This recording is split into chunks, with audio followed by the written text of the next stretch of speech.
Hello and welcome to Atlanta and our coverage of GlassBuild America. I'm Ellen Rogers, editor of U.S. Glass Magazine. And I'm Tara Tafra, publisher of Door and Window Market Magazine. Before we begin our coverage, we want to say our thoughts go out to those who have been impacted by Hurricane Irma. The storm ripped through Florida, then headed past Atlanta as a tropical storm. That changed show plans for a lot of people.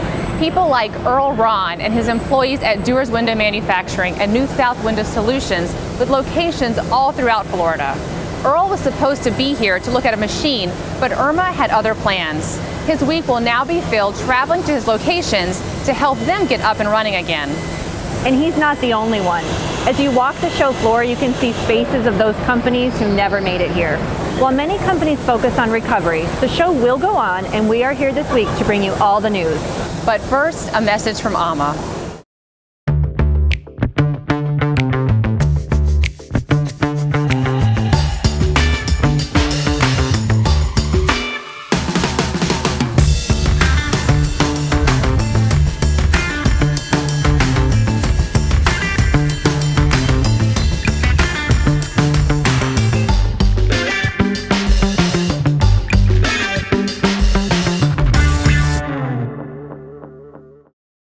Glass companies like Vitro are here, and one of the things they are telling customers about are EPDs. That's an environmental product declaration if you aren't familiar with the lingo. We talked to Vitro and the American Architectural Manufacturers Association about why these are important to your business. So Rob, I know that Vitro was one of the first glass manufacturers to come up with a third-party verified EPD. So tell us what an EPD is and why your customers need to care. Well, environmental product declarations are, in our case, was third-party verified. If you're only self-verified, you can only get credits up to like a fraction of a point. But with a third-party verified EPD, including the life cycle assessment, you can get up to 2 full credits. And what this does is that the EPD also includes a life cycle assessment, so they understand what the environmental impacts of the product are, not only in its manufacture and its use, but also in its post-life. So why does the industry need to know about EPDs, and why has AMA made this a focus? EPDs are a very critical component of the whole chain of becoming sustainable by either, it doesn't matter whether it's manufacturers or suppliers.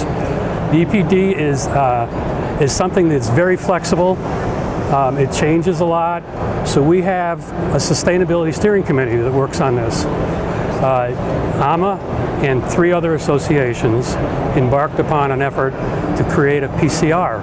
The next logical step is to go into the EPD, because the PCR specifies what does go into the EPD. We also talked to AMA President Rich Walker about what the association is doing in terms of industry training. Our board of directors is very, very consistent with making sure that one of our strategic objectives every year is to further education. And our fenestration masters and installation masters programs are the way we really promote this. Right, because obviously installation is really important in the industry too, and that's something Absolutely. that needs education as well. Absolutely, so. Yeah. And we brought out a few new programs. We got between residential and remodeling, and then just residential, and not only installers, but you've got sales and marketing and so forth, and we're getting more and more interest in that part too.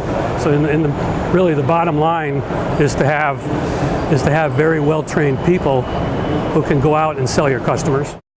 Finally, today we saw a prototype of an innovation you'll see in 2018. This is a developmental product we're showing that's going to be available in 2018. First going to introduce it in the residential segment and then to commercial. But it's important because this is a fourth surface low-E coating. Why our customers care about it is because they can carry one product and be able to use it both as a fourth surface behind a solar control low-E or a passive low-E on the second surface, or they can use it as a traditional passive low-E on the third surface. So it's sort of a dual utility. The performance value when it's behind another low-E on the fourth surface is you can get to an R5 window, which we know is important, especially in Canada. So the U values are down to a 0.19. That's all for today's newscast. Be sure to check our websites for more news from the event. We'll see you tomorrow.